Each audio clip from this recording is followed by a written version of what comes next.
वास्तु क्या है? वास्तु एक वैदिक साइंस है जो हजारों वर्ष से हमारे विरासत के रूप पर हमें मिला है। इससे क्या बेनिफिट्स होते हैं? वास्तु एक प्राचीन विज्ञान है हमारा, अपनी लाइफस्टाइल को एक अच्छे तरीके से आगे ले जाए। लोग इसे अंधविश्वास भी मानते हैं, क्या ये सही है? नहीं, ये अंधविश्वास नहीं है, क्योंकि वास्तु बेसिकली एक वैदिक साइंस है। ये दुर्घटना या दुर्घटना इसलिए हुई कि आपका वास्तु खराब है, तो आप जीवन भर कभी किसी मकान को बना नहीं सकते। काफी लोग झुग्गी झोपड़ी में रहते हैं, तो क्या वास्तु वहाँ भी अप्लाई करता है? तो जहां पर भी शरीर होगा वहां वास्तु अपना प्रभाव डालेगा। नमस्कार, D5 चैनल हिंदी देख रहे दर्शकों का मैं वंदना स्वागत करती हूँ। हम सभी सुख, शांति और समृद्धि चाहते हैं और इसके लिए हम निरंतर प्रयत्नशील रहते हैं, लेकिन इसमें सबसे ज़्यादा ज़रूरी है हमारे दिमाग का शांत रहना, और शांत रहने के लिए हम प्रयत्न करते हैं और प्रयत्न ऐसे होने चाहिए जो कि कारगर साबित हों। इसमें वास्तु का कितना रोल है ये जानते हैं विवेक शर्मा जी से। विवेक शर्मा जी जो कि आर्किटेक्ट होने के साथ साथ वास्तु एक्सपर्ट भी हैं। विवेक शर्मा जी, आपका बहुत बहुत स्वागत है हमारे इस प्रोग्राम में। नमस्कार। नमस्कार। विवेक जी, ये बताइए कि वास्तु क्या है? बेसिकली वास्तु एक वैदिक साइंस है जो हजारों वर्ष से हमारे पूर्वजों ने हमें विरासत के रूप पर हमें मिला है, और ये एक उपवेद भी है। और वास्तु के अगर हम प्रॉपर वास्तु को अपने रहन सहन में उपयोग करते हैं तो हम स्पिरिचुअल, इमोशनल और मेंटल सेटिस्फेक्शन हमें मिलता है। ये कि वास्तु का आज के जीवन में कितना रोल है? आज की जैसी हमारी भागदौड़ की जिंदगी है, उसमें हमारे पास प्रॉस्पेरिटी के लिए, हमारे पास सुख शांति के लिए बहुत कम समय मिलता है। और जो भी समय हम अगर अपने 24 घंटे के पीरियड में देखें तो हार्डली 7 या 8 घंटे ही हमें अपने घर के अंदर, अपने घर के परिवार के व्यक्तियों के साथ रहने के लिए मिल पाता है। तो उस 8 घंटे को हम 24 घंटे के सुख में कन्वर्ट करने के लिए वास्तु हमारा बहुत, मकान का वास्तु होना बड़ा अच्छा संकेत होता है। इससे क्या बेनिफिट्स होते हैं? देखिए, वास्तु जैसे मैंने अभी आपसे बताया है कि वास्तु एक प्राचीन विज्ञान है हमारा। और वास्तु के हम अपने, अगर हम किसी छोटे से मकान को देखें तो हम मकान क्यों बनाते हैं? मकान हम इसलिए बनाते हैं कि हम अपना जीवन अच्छे तरीके से यापन कर सकें, हम वहां पर रेस्ट कर सकें, हम वहां पर अपनी लाइफस्टाइल को एक अच्छे तरीके से आगे ले जाएं। तो अगर हमारा वास्तु, हाउस का वास्तु अगर हमारा प्रॉपर होगा तो हम ये सारे काम जिस पर्पज के लिए हमने अपने घर को बनाया है या अपने वर्किंग स्पेस को बनाया है, वो हम अच्छे तरीके से फुलफिल कर पाएंगे। लोग इसे अंधविश्वास भी मानते हैं, क्या ये सही है? नहीं, ये अंधविश्वास नहीं है, क्योंकि वास्तु बेसिकली एक वैदिक साइंस है, उपवेद है, जैसे मैंने आपको पहले बताया। और वास्तु का पूरा जो कंसेप्ट है वो हमारे सूर्य से है, क्योंकि हम जो हमारा हम सभी लोग जानते हैं कि हमारा जितने भी प्लैनेट्स हैं वो सब सूर्य के चारों तरफ चक्कर लगाते हैं। तो इसलिए सूर्य को केंद्र में रख करके ही हम अपने वास्तु की जो कंसेप्ट है वो सोलर के थ्रू है। और ये मॉडर्न साइंस से कैसे रिलेटेड है? देखिए, मॉडर्न साइंस में अगर हम वास्तु को अलग रख देते हैं और अगर हम आर्किटेक्चर की बात करते हैं तो आर्किटेक्चर में किसी भी साइट, किसी भी मकान के लिए हम मकान इसलिए बनाते हैं कि हमें धूप, हवा, पानी से सुरक्षा मिले। लेकिन अगर हम किसी भी एक चीज को अपने मकान में आने से बंद कर देंगे तो हमारा मकान स्वास्थ्य के पॉइंट ऑफ व्यू से हमें फ्रूटफुल नहीं होगा। तो हम जिससे बचना चाहते हैं उसी को हमें उस मकान के साथ जोड़ के भी रखना पड़ता है। तो इसीलिए आर्किटेक्चर में धूप, हवा, पानी, इसका की उपयोगिता सबसे ज्यादा है। और इसीलिए यहाँ पर वास्तु भी इन्हीं चीजों को लेकर के बेसिक करके बनाया गया है। तो ये एक अंधविश्वास नहीं, ये प्रॉपर विज्ञान है। और मैं तो ये कह सकता हूँ कि आर्किटेक्चर और वास्तु एक ही सिक्के के दो पहलू हैं। जी, क्या ये हर इंसान पे अप्लाई होता है? हर लिविंग बॉडी के ऊपर वास्तु अप्लाई होता है, क्योंकि हर लिविंग बॉडी किसी न किसी रूप में धूप, हवा, पानी के साथ ही उसका जीवन चक्र, लाइफ साइकिल चलती है। तो हर लिविंग बॉडी के ऊपर वास्तु का एप्लीकेशन जरूरी है। क्या वास्तु छोटी जगहों पर भी काम करता है?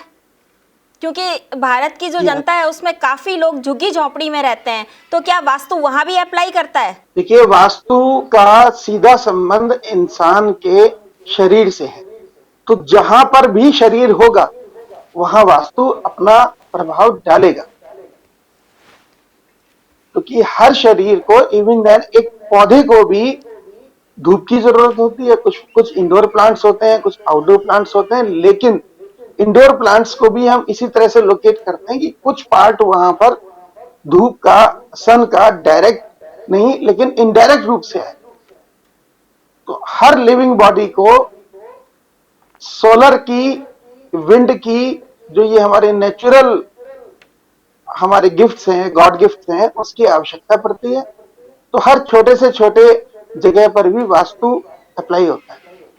जी, तो इसका कहने का मतलब ये है कि वास्तु सभी पे अप्लाई हो सकता है, सभी को वास्तु मानना चाहिए, इसके अकॉर्डिंग रहना चाहिए, ताकि आप जो है मानसिक शांति भी प्राप्त कर सकें। जी हाँ, अगर देखिए, पुरानी बात है कि मन चंगा तो कटौती में गंगा। अगर आपका मन ठीक होगा तो आपकी कार्यविधि भी ठीक होगी। अगर आपका मानसिक रूप से आप सुदृढ़ होंगे तो हर चीज आप अच्छे तरीके से कर सकते हैं। क्या हर व्यक्ति के लिए वास्तु कंसल्टेंसी आवश्यक होती है? देखिए, vastu consultancy new era concept है, बट अगर हम इस चीज को खुद ही समझ लें तो हमें किसी एक्सपर्ट की बहुत ज्यादा जरूरत नहीं पड़ेगी। क्यों? लेकिन हमें सिर्फ ये ध्यान रखना है कि हमारी बॉडी को के तीन फंक्शन होते हैं बेसिकली। हम खाना खाते हैं जिंदा रहने के लिए, हम उसको डाइजेस्ट करते हैं, और उसके बाद हम उसमें से जो हमारा अनयूजफुल प्रोडक्ट है या हार्मफुल जो प्रोडक्ट बॉडी प्रिपेयर करती है उसको हम डिस्पोज ऑफ करते हैं। तो ये तीन फंक्शन एक ह्यूमन बॉडी करती है, और इन तीनों फंक्शन को करने के लिए हमारा मन, दिमाग, मानसिक रूप से हमारा पूरे शरीर को मेंटल ही हमें, जो उसका बॉडी का जो दिमाग है वही उसको कंट्रोल करता है सारे फंक्शंस को। तो अगर हमारा मन या हमारा माइंड कंफर्ट जोन में नहीं होगा तो कोई ना कोई बॉडी का फंक्शन डिस्टर्ब हो जाता है, और अगर फंक्शन डिस्टर्ब होगा तो मीन्स हमारा पर्पस खत्म हो गया बॉडी। तो इसलिए माइंड को कंट्रोल करने के लिए, क्योंकि माइंड इंटरनल पार्ट है और माइंड के ऊपर एक्सटर्नल, जैसे धूप, अगर हम बहुत लंबे समय तक बरसात में खड़े हो जाएंगे तो हम शरीर हमारा कंफर्ट जोन से बाहर हो जाएगा। सेम चीज है हमारी कि अगर हम धूप में बहुत देर तक खड़े रहेंगे तो हम कंफर्ट जोन से बाहर हो जाएंगे, सर्दी में रहेंगे तब भी हम कंफर्ट जोन में नहीं आएंगे। लेकिन अगर हम इन तीनों चीजों से बैलेंस रहेंगे तो हम कंफर्टेबल अपनी लाइफ को एंजॉय कर सकते हैं। और वास्तु या आर्किटेक्चर लाइफ को एंजॉय करने के लिए ही बनाया जाता है। हम मकान क्यों बनाते हैं या हम कोई भी कंस्ट्रक्शन बॉडी क्यों बनाते हैं? क्योंकि हमें उससे कुछ ना कुछ अपने पर्पस सॉल्व करने और एंजॉय करने हैं अपनी। तो बेसिकली लाइफ एंजॉय करने के लिए कंस्ट्रक्शन करते हैं, रोटी, कपड़ा और मकान जो बेसिक चीजें हैं, तो उसमें मकान एक एसेंशियल थिंग्स में है। तो इसलिए अगर कोई चीज हमारी एसेंशियल है तो हम क्यों ना उसको प्रॉपर वे में करें, और प्रॉपर वे में करने के लिए हमें इन सब चीजों को बैलेंस। वास्तु का प्रिंसिपल है क्या? देखिए, वास्तु का बेसिक प्रिंसिपल आम व्यक्ति के लिए है कि हमारे घर के अंदर अगर हम कोई कमरा बनाए और अगर हम उस कमरे को ऐसा बना दें कि उसके अंदर हवा ना आए, उसमें धूप रोशनी ना आए, डे लाइट ना आए, तो वो कमरा हमारे लिए एक कमरा ना होकर के गुफा हो जाएगा। तो गुफा में सन्यासी लोग रहते हैं जो सामाजिक व्यक्ति है, जिसको समाज के और लोगों से इंटरेक्शन भी करना है, तो उसको अपना कंफर्ट जोन का मकान बनाना चाहिए। उस मकान ऐसा हो जिसमें धूप भी आए, हवा भी आए, वेंटिलेशन रहे। और इसी को ध्यान में रख करके वास्तु के अपने कुछ सिद्धांत हैं। क्योंकि बेसिकली अगर हम क्या करते हैं, 24 घंटे में हमारे पास 10, 12, 11 घंटे हमारे पास सन नहीं होता, कहीं कहीं 8 घंटे भी नहीं होता, कहीं पर 13 घंटे तक अप्लाई करता है। ये डिपेंड करता है अलग अलग लोकेशन पर। बट बेसिकली सभी कुछ हम सन के थ्रू, हमें धूप भी चाहिए। और आप ये इमेजिन नहीं, आप ऐसा सोच सकते हैं कि अगर आप कहें नहीं सर हम तो रात में हमें खुले में नींद आती है, लेकिन क्या आप 11 बजे सो सकते हैं धूप के? नहीं सो सकते, तब आपको छत की जरूरत पड़ती है। लेकिन अगर आप ये कहें कि नहीं हम तो छत के अंदर ही रहेंगे, बाहर नहीं जाएंगे, तो आपके शरीर में एक बेसिक कंपोनेंट है विटामिन डी, जो दवाइयों से नहीं मिलता, उसके लिए आपको सनलाइट की जरूरत पड़ती है। बेसिकली एक घर का वास्तु किस तरीके का होना चाहिए? अब अगर हमें घर बनाना है तो हमारे घर के अंदर, हमारे घर का ओरिएंटेशन इस तरीके से हो कि उसमें डे लाइट भी रहे, वेंटिलेशन भी रहे। और क्योंकि हमारा वास्तु जो कहता है, वास्तु प्राचीन एक वैदिक साइंस था जो आज भी अप्लाई करता है, लेकिन वैदिक साइंस में उनकी अपनी टर्मिनोलॉजी अलग थी। अगर आप किसी वास्तु कंसल्टेंट से डिस्कस करेंगे कि हमें एक घर बनाना है, इसको वास्तु के अकॉर्डिंग बनाओ, तो वो आपसे कहेगा कि साहब इसमें वास्तु पुरुष का हमें ध्यान रखना पड़ेगा, और हम वास्तु पुरुष के अकॉर्डिंग बनाएंगे, जिसमें पूरी जो जमीन का लेआउट है उसको हमें ह्यूमन बॉडी पे उसको ओरिजिनेट करके डिजाइन किया जाता है, जिसमें हेड जो होता है वो अपर पार्ट होता है, और जो लेग है वो बॉटम पार्ट होता है। जो मिडिल पार्ट है वो शरीर का बीच का हिस्सा आता है, जिसको ब्रह्म स्थान बोलते हैं। जी तो हमें ऊपर से लेकर नीचे तक तीनों फंक्शन होते हैं। ऊपर माइंड ऊपर है, तो वही जो मैंने भी आपको बेसिकली बताया कि वास्तु, ह्यूमन बॉडी और साइंस सब एक ही चीज के बराबर हिस्सेदार। यानी कि सुख, शांति और समृद्धि अगर आपको चाहिए तो आपको अपना घर वास्तु के अकॉर्डिंग बनाना चाहिए। वास्तु के बारे में हम और जानकारी लेते हैं विवेक जी से। विवेक जी, हमें ये बताइए कि अक्सर कहा जाता है कि जो घर का दरवाजा है वो नॉर्थ साइड में होना चाहिए, तो क्या ये सही है? नॉर्थ या नॉर्थ ईस्ट या ईस्ट, जी देखिए आपको किसी भी घर को देखने के लिए हमें ये ध्यान रखना पड़ेगा कि हमारा जो सन है उसका रूट क्या है। सूरज यूनिवर्सल ट्रूथ है कि ईस्ट से राइज होता है और वेस्ट में सनसेट हो जाता है। पर हमें बहुत कम लोग या बहुत ज्यादा लोग ही जानते हैं इस बात को कि सूरज पूरब से निकलता है, पश्चिम में पहुंचता है, लेकिन वो पूरब से पश्चिम जाता है किधर से? तो सूरज, सन का जो पाथ है वो ईस्ट, साउथ एंड वेस्ट। सूरज कभी भी अपने रूट में नॉर्थ की तरफ नहीं जाता। इसका मतलब सूरज एनर्जी का सोर्स है, लाइट का सोर्स है। तो लाइट हमारे पास ईस्ट में अवेलेबल होगी, साउथ में अवेलेबल होगी और वेस्ट में अवेलेबल होगी, नॉर्थ में नहीं होती। नॉर्थ में रिफ्लेक्टेड लाइट जाती है। अगर रिफ्लेक्टेड लाइट जाती है, इसका मतलब उस लाइट में उतनी इंटेंसिटी नहीं होती जितनी इंटेंसिटी साउथ की तरफ की लाइट में होती है। जी तो इसीलिए हमारा घर का जो मेन एंट्री है वो हम नॉर्थ और ईस्ट को प्रिफर करते हैं, और नॉर्थ ईस्ट को भी हम प्रिफर करते हैं, क्योंकि ईस्ट में, पश्चिम साइड, पूर्व साइड में सन जो है वो हार्डली 2 से 3 घंटे तक ही रहता है, उसके बाद वो साउथ डायरेक्शन की ओर टिल्ट कर जाता है। तो इसीलिए वहां से ठंडक रहती है, कूल एटमॉस्फेयर रहता है और प्लेजेंट रहता है। और कोई भी आदमी अगर वहां से एंटर करता है तो उसको एकदम से उसके मेंटल जो माइंड सेट है वो बिल्कुल कंफर्ट जोन में रहता है।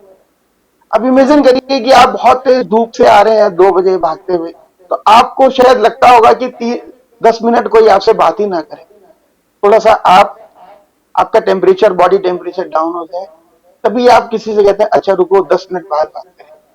लेकिन नॉर्थ और ईस्ट से अगर आप एंटर करेंगे तो ये सिचुएशन नहीं आती। जी लेकिन क्या सभी घर तो इस हिसाब से नहीं बन सकते हैं? फिर तो उनमें वास्तु दोष होगा। जी जी हाँ, वास्तु दोष होता है, लेकिन हर वास्तु दोष में रेमेडी भी है। जी अगर आपका किसी वजह से ईस्ट फेसिंग आपकी प्रवेश द्वार नहीं है, नॉर्थ भी नहीं है, नॉर्थ ईस्ट भी नहीं है, तो फिर आपके पास साउथ या वेस्ट की तरफ भी होगा। तो ऐसा नहीं है कि साउथ से अगर आपकी ओपनिंग है, आपकी एंट्री है मकान की, तो वो बिल्कुल आपका खराब हो। तो उसमें हम कुछ वास्तु रेमेडीज हैं, उनका उपयोग करते हैं। और यहां मैं आपको इतना जरूर बताना चाहता हूं कि जो रेजिडेंशियल बिल्डिंग्स हैं, वहां पर साउथ से वास्तु दोष बन जाता है, लेकिन कॉमर्शियल एक्टिविटी में वास्तु दोष साउथ एंट्री से नहीं होता। वो एक फ्रूटफुल एंट्री कही जाती है साउथ वाली। उसके जी पीछे अगर आप एक कंसेप्ट के ऊपर जाएं तो देखेंगे कि साउथ या साउथवर्ड डायरेक्शन में 6 घंटे से लेके 8 घंटे तक सन का रूट रहता है। पहले वो साउथ ईस्ट में आएगा, फिर साउथ में जाएगा और फिर साउथ वेस्ट में जाएगा। तो यही वो टाइम पीरियड है जो हमारी डे टू डे लाइफ का सबसे पीक टाइम होता है। बिजनेस एक्टिविटी के लिए अगर हमें किसी शॉप पे जाना है तो हम उसी में जाएंगे, हमें अपने ऑफिस जाना है तो हम उसी पीरियड में जाते हैं, उसी पीरियड में काम करते हैं। तो कॉमर्शियल एक्टिविटी में साउथ एंट्री प्रॉस्पेरिटी का साइन कहा जाता है। जाते जाते आप हमारे दर्शकों को क्या संदेश देना चाहेंगे? देखिए, वास्तु एक साइंस है, उसको अंधविश्वास ना माने। हर आज की भौतिक जीवन में, हमारी भागदौड़ की जिंदगी में, हम सब लोग अपने गांवों को छोड़कर शहर की तरफ आ रहे हैं और शहर में जमीन इंचेस के भाव से आजकल मिलने लगी। तो वहां पर बेसिक कंसेप्ट ये कि किसी किताब को पढ़ के अगर आप ये सोचें कि नहीं हमारा किचन साउथ ईस्ट में होना चाहिए, हमारा एंट्री नॉर्थ में होनी चाहिए और यहां नहीं है, तो ये बेकार है। ऐसा नहीं है। हर चीज का, हर बीमारी का एक उपचार भी होता है। ठीक है, उपचार से आप 100% गेन नहीं करेंगे, पर देखिए किसी भी चीज को लाभ और हानि के पैमाने पर अगर हमें नापना है तो हमें यह देखना होगा कि किसी काम को करने से हमें हानि हो रही है या लाभ हो रहा है। कई बार ऐसी भी स्थिति आती है कि आपको ना लाभ होता है ना हानि हो। तो अगर बिना नो प्रॉफिट नो लॉस के आप एक मकान को बना पा रहे हैं जो कि हमारी बेसिक आवश्यकता है, तो मेरी समझ से आपको उस पॉइंट पे ज्यादा विचार करना चाहिए, ना कि इस बात को कह करके अगर हम किसी जगह को छोड़ दें कि नहीं नहीं ये तो वास्तु दोष है, यहाँ तो प्रवेश द्वार हमारा नॉर्थ या ईस्ट में नहीं आ रहा है।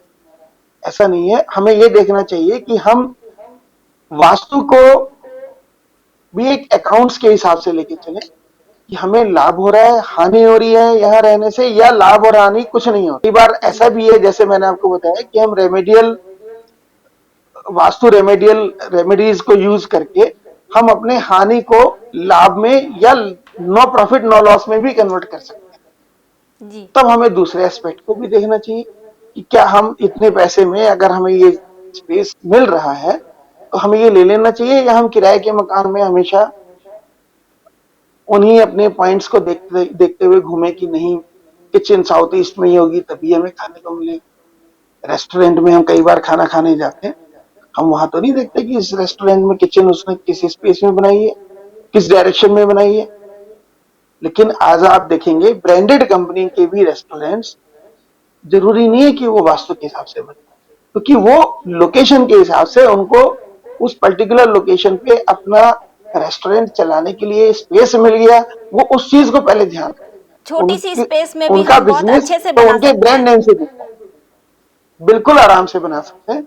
आपको प्रिंसिपल को समझना पड़ेगा, सिद्धांत को जी समझेंगे तो आप अच्छे तरीके से बना सकते हैं। और देखिए, मैंने आपसे बताया कि मन में इतनी चंचलता होती है कि अगर आपके मन में ये भ्रम पैदा हो जाए कि आपका ये घटना या दुर्घटना इसलिए हुई कि आपका वास्तु खराब है आपके मकान का, तो आप जीवन भर कभी किसी मकान को बना नहीं सकते। जी तो इसलिए बजाय लोगों की किसी के कह देने से ये मान लेना कि मेरे मकान का वास्तु खराब है, उससे अच्छा है कि आप, आजकल सभी लोग पढ़ चुके हैं, पढ़े लिखे हैं, वो ये समझें कि इसका सिद्धांत क्या है, इसके पीछे वैज्ञानिक सिद्धांत क्या है, क्या हम उस सिद्धांत को फॉलो कर रहे हैं। अगर हम फॉलो कर रहे हैं तो बिल्कुल ठीक है। और जो बाजार में मिलने वाली वास्तु के नाम से जो पुस्तकों को आप अपनी ज्ञान वृद्धि करिए, लेकिन उसके हिसाब से स्वयं अपने मकान के वास्तु कंसल्टेंट मत बनिए, जब तक कि आप जो बेसिक सिद्धांत है उनको ना समझ। अगर आपके भी कोई सवाल हो तो हमें कमेंट बॉक्स में जरूर लिखिएगा। विवेक जी, आपका बहुत बहुत धन्यवाद। नमस्कार। ऐसी ही और जानकारी लेकर हम अगले एपिसोड में आपसे फिर रूबरू होंगे। हम अगले एपिसोड में आपको बताएंगे कि आपका बेडरूम कैसा होना चाहिए, बेडरूम में कौन कौन सी चीज़ें कहाँ कहाँ पे रखी जानी चाहिए, या बेडरूम में कौन से चित्र लगाने चाहिए या नहीं लगाने चाहिए। अगले एपिसोड में आपसे फिर मुलाकात होगी। तब तक के लिए नमस्कार।